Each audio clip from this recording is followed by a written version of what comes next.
Greetings, viewers. Welcome to Unleash the Power of Age.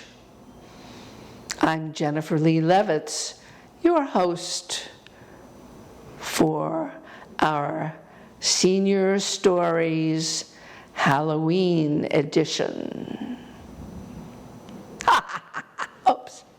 Anyway, we have stories today from 3 of our seniors. 2 of them are our most seniors, and we hope you will be entertained.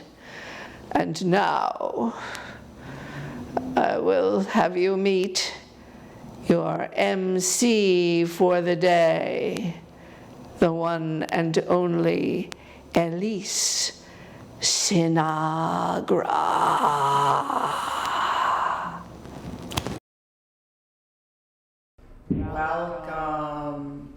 Welcome to the Rose Baker Senior Center and our special Halloween edition of Unleash the Power of Age. I'm Elise Sinagra. I will be your Mistress of Ceremonies for this special storytelling episode, and we hope to provide you with some very special entertainment to help celebrate your Halloween. Hank has a wonderful personal story that he interweaves with a very famous horror story that many of you will know, but his own personal experience with that very widely known horror story is very fascinating. We hope you enjoy. I had the unusual experience of visiting the castle of the original Vlad the Impaler, the historic figure in Romania, on which Bram Stoker based his story about Count Dracula. His name was Vlad Dracul, and he was a leader in Moldavia back in the 16th century, and known for his brutality in particular.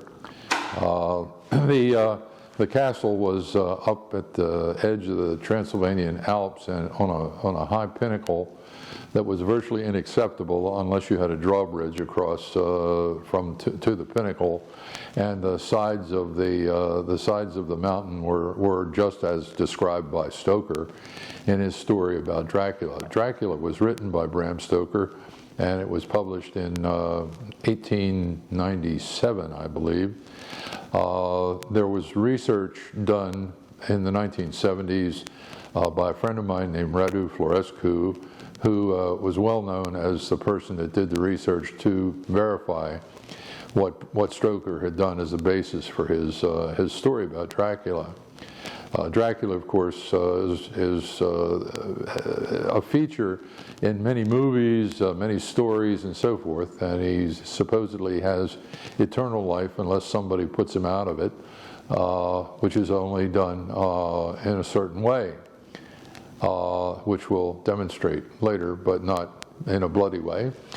But at any rate, Dracula is encountered. He's determined to be a vampire. The fellow that gets to visit goes back to England. Dracula ends up, drinking various blood from various women, for the most part, is what Dracula was into. And he ends up following him back to England. He gets off a ship in Whitby at night, of course, because vampires can't exist in daylight very long, or they'll die. And he rushes up into the graveyard in the form of a werewolf, and then raises some havoc in Whitby before Dr. Van Helsing finally comes and puts him out of his existence with the appropriate tools. It's quite a scary story. It's been a classic for many years, and as I said, many movies have been made about it over the years.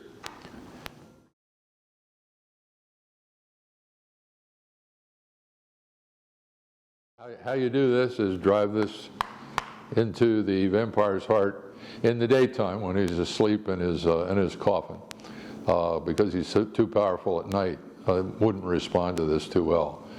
Vampires are also sensitive to crosses, Christian crosses for some reason, and also very sensitive to garlic, apparently. It was felt that garlic was very important in keeping vampires away from people.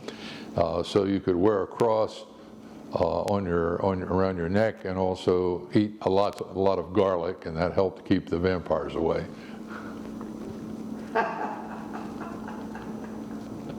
When I was visiting Dracula's castle, there was always the possibility of the sun going down, and I was a little bit hesitant about that because there were an awful lot of bats flying around, and I didn't really want to hang around on the hill when the sun went down. So we got back in the car and drove away. Have fun on Halloween. Don't get too scared, because remember, it's mostly a joke. There really aren't vampires roaming around killing people, but nonetheless, it's a great story. There are bats flying around all the time in that area. I mean, any place that they can hide, and in castle ruins, there's lots of places for bats to hide. And there are caves up in that area too. So I mean, there's lots. They're bats, but they're not vampire bats, because there isn't anything to eat up there. They have to go down and find cows or sheep or something to prey on. I mean, we have bats here too. I don't know, you see them every now and then, and you can actually raise bats because they're good for getting rid of insects. And it's good to have bats around. People get all upset about them, but they're really very, very positive and important things to have. Part of the ecosystem. Very important. Bats. Bats are good, not bad. Virginia has an incredibly heartwarming story that Gloucester residents are just going to love to hear about the way things were during Halloween around here in Gloucester. And she also spells out the ways that Halloween is very extra special for her family. So please enjoy this story from Virginia. I was reminiscing of my childhood, of how Halloween was celebrated in Gloucester, Massachusetts. It's a very, very special holiday. The Legion Band would be assembled at the Legion Hall on Washington Street. And then all the townspeople would be gathered in the little side streets all along Washington Street, like Biddle Street, Gould Court, and Mansfield Street, all the way up to Prospect Street. Then the band would start to play, and we would follow the band, but in each street, one of the town people would be given a fire torch to light up the way, because we didn't have many street lights and it was pretty dark. So then we would turn on to Prospect Street, and more people would be gathered in all those little side streets, Pine Street and Church Street and Dale Avenue, all the way up to the State Armory, which is now the Curtis Clark Elderly Housing. And there would be a wonderful Halloween party waiting for us. There was cider and donuts and bobbing for apples and games for the children and lots of dancing and merriment and people getting together, old acquaintances. Oh, it was just so much fun. Then the judges would get up on the stage and they would announce it's time for the Grand March.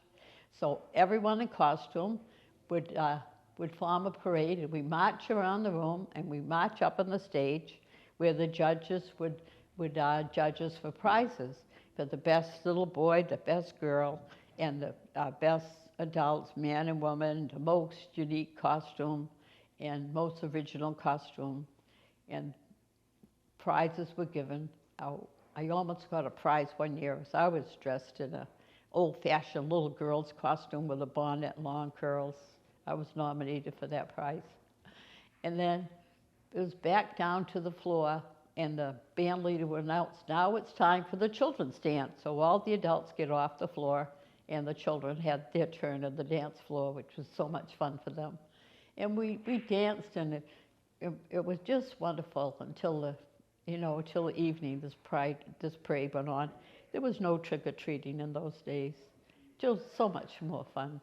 Then later on, the city sponsored Halloween parties at the Gloucester High School and the City Hall.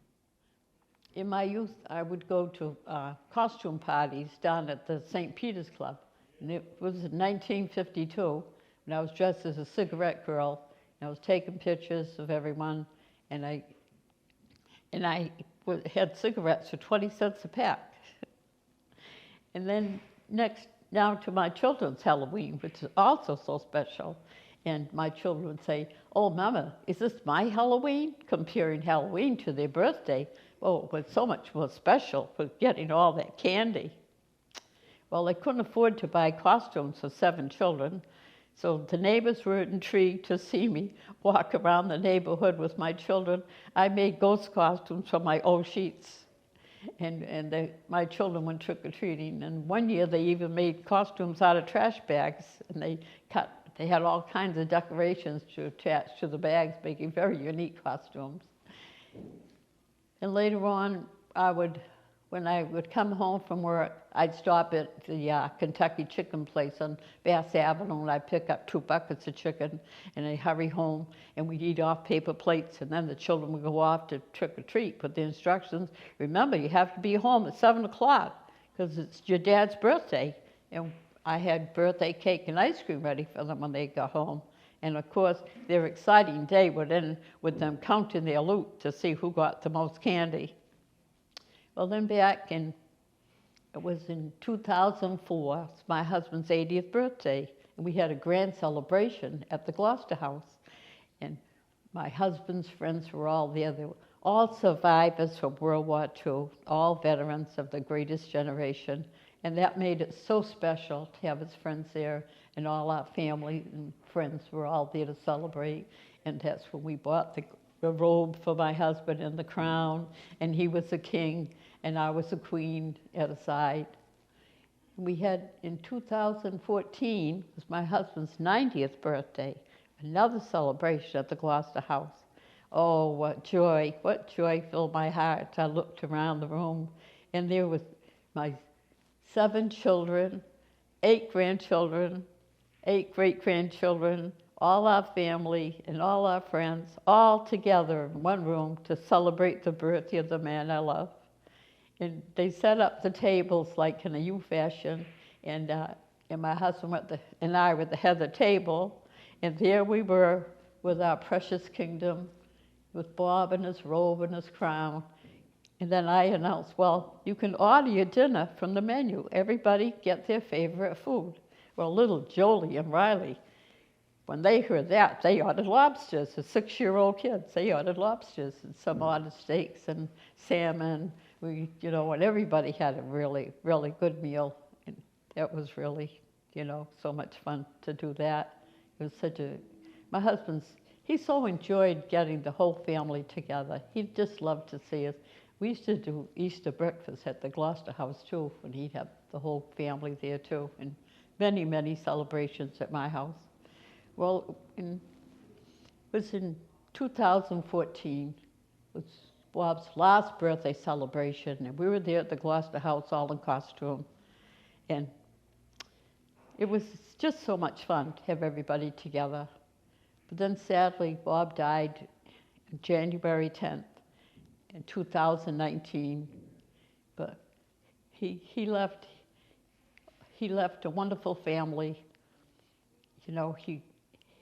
He was a wonderful survivor. Imagine a man having 5 strokes and living to be 94 years old to celebrate with his family and to leave us with all these precious memories of a life well lived.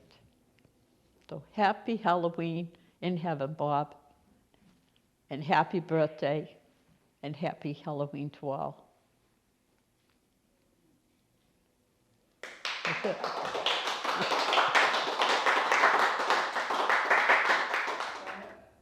Romney has an incredible story with international flair, and it's actually a collection of several little stories about some fascinating personal experience that he's had with the supernatural.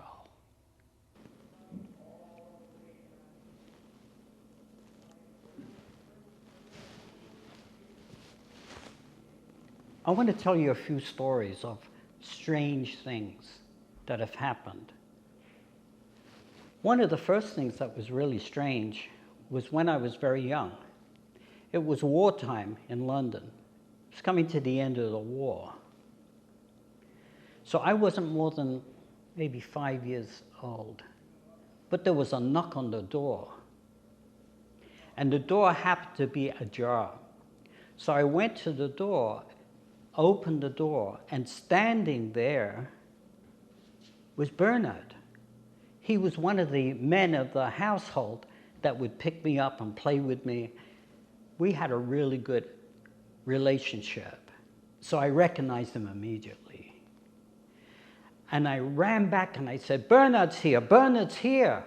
And his wife and his family come rushing forward because he had been on the front line in Europe as a soldier fighting. And everybody was concerned because not everybody came back. So they all rushed to the door, and there was nobody there. And they said to me, "Where is he? Where is he?" And I said, "He was just here." And my mother scolded me and said to me, "You must never tell lies." And I said, "Mommy, I didn't tell lies. He was right there. He was right there." So then the war was over. There was still like places where the bombs had landed. Soldiers were coming back. A lot of people were missing. And they didn't know where Bernard was.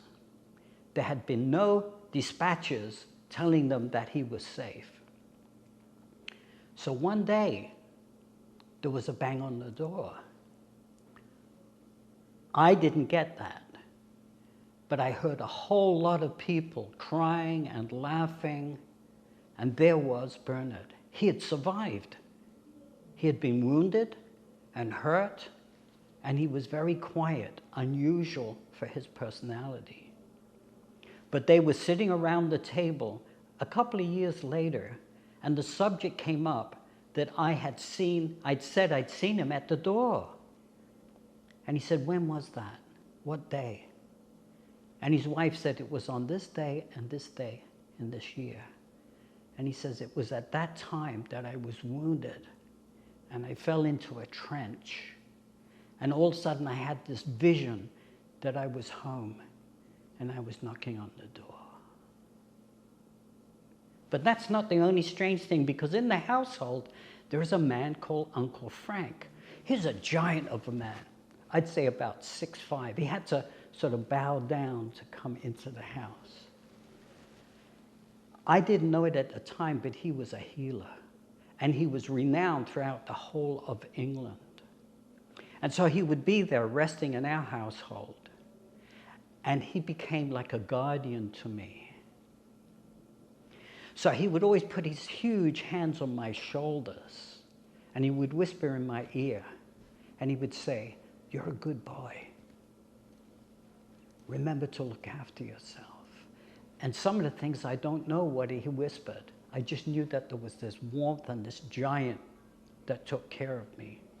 And he would eat separately than the rest of the household, down in the cellar, and because he only ate vegetarian food. And I would go down and walk on and sit on the step and watch him as he ate. So many years later, we had been in contact with each other, and he even had taken me to some of the spiritual meetings where people from the other side could communicate with people on this side. But on this occasion, he came to visit our home, and he did the usual healing and the hand holding and putting the hands on our shoulders and praying for us. And then he said, "In 10 days, it'll be Wednesday, and it'll be 3 o'clock. I'm old now, and so I want you to come and surround me with my friends, because I will be leaving. I'll be leaving this body and going." And so my parents didn't really take very much heed about it, but I remembered. So the day came and went. And then one day I met one of the people that I knew was there. And I said to them, so what happened on the 10th? On that 10th day? Was it a party at Wednesday? He said, no, we all gathered around. And at 3 o'clock, he gave us his blessings and he left his body. So he knew exactly when he was going to leave. So I wanted to tell you just one really great stuff. And this is the connection I have with my mother. So it seems like my mother has this special talent to know when I'm doing something wrong or if I'm in danger. And it doesn't matter where she is. So anyway, one day, I must have been about 23, and I've been on a journey down in the south in Spain, and I'm on the trainway and coming up towards Denmark, where I was living at the time. And I had to change in Cologne, one of the German cities. And it was early in the morning, and I'm sitting down and I fell asleep with my backpack on. I was exhausted. The train came in and was beginning to leave, and I woke up and I realized that if I don't get on the train, I'll be stranded. So I started to, in response, start running. So I ran and I got hold of the outside of one of the doors, but I couldn't open it. It was locked.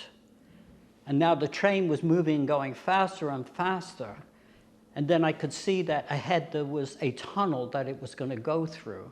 And with the backpack on my back, I would not be able to get through it. And I couldn't get the backpack off because I needed both hands to be able to do it. And we were getting closer and closer. And now I could see that I definitely couldn't get through that tunnel. And at that very moment, somebody walked by and from some reason that they don't know, looked in my direction, and they were in the car at the door looking at me on the outside. And they opened it up, and as they opened it up, I fell in and we went through the tunnel. So I get back to Copenhagen, Denmark, and I've forgotten completely about it. I called my mother, who lives in London, and she said, I've been so worried. I've been having these dreams. And in the dreams, you are falling, you're falling, and you're falling. And I said, when was that? And she said, it was on Sunday. And I kept on getting it. And I said, well, it was on Sunday that I nearly got killed in the tunnel. There are many things that happen in everybody's life that seem strange. And even though I was born in England and grew up in London and didn't experience Halloween, as soon as I came to America, I understood, and also being connected to going to Mexico and the Day of the Dead, that there is a connection that we all experience that has this very interesting mystery about it. So I hope that you will have some mystical experiences that you can't answer why, because that's, in a way, I believe, what Halloween is about.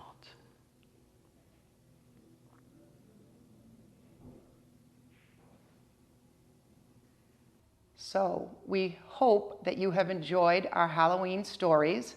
To wrap things up, I'd like to tell you a very brief little story of my own. So when I was in a period of transition in my life, something that I think we can all hopefully identify with a little bit, that we have transitions, I had rented a lovely apartment at 110 Prospect Street, which is a very large white building that is on the corner of Prospect Street and Allen Street, sort of across the street from the Curtis Clark building that used to be the Armory. I did a little bit of research into that building because it's just got some fascinating architectural features, and my apartment in particular had some particularly fascinating features.